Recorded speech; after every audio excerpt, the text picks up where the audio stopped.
कैसे फंसा भेड़िया अपने ही जाल में। एक घना जंगल था जहां एक चालाक भेड़िया रहता था। उसकी भूख कभी खत्म नहीं होती थी और वह हमेशा नए नए तरीकों से शिकार करता था। एक दिन उसने सोचा, क्यों ना एक ऐसा जाल बिछाया जाए जिसमें सारे जानवर आसानी से फंस जाएं। भेड़िए ने जंगल के बीचों बीच एक गड्ढा खोदा और उस पर पत्तों और शाखाओं से ढक दिया। फिर उसने कुछ ताज़ा मांस उस पर रख दिया ताकि जानवर लालच में आकर फंस जाएं। पहला दिन बीता, फिर दूसरा, लेकिन कोई जानवर जाल में नहीं फंसा। भेड़िया निराश होने लगा। तीसरे दिन भूख से बेचैन होकर उसने सोचा, जरा देखूं तो सही, शायद कोई जानवर फंस गया हो।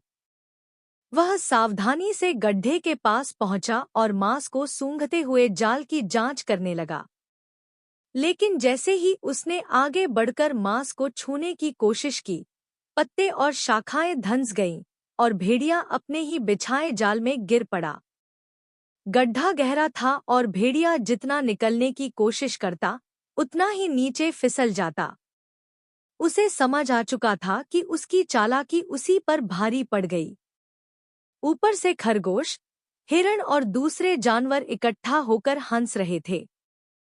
खरगोश ने कहा, देखा, बुरे इरादों का यही अंजाम होता है। भेड़िया अपनी ही बेवकूफी पर पछताता रहा, लेकिन अब बहुत देर हो चुकी थी। इस तरह भेड़िया अपने ही जाल में फंस गया और जंगल के जानवरों ने चैन की सांस ली। सीख, बुरा करने वाले का बुरा अंत निश्चित है।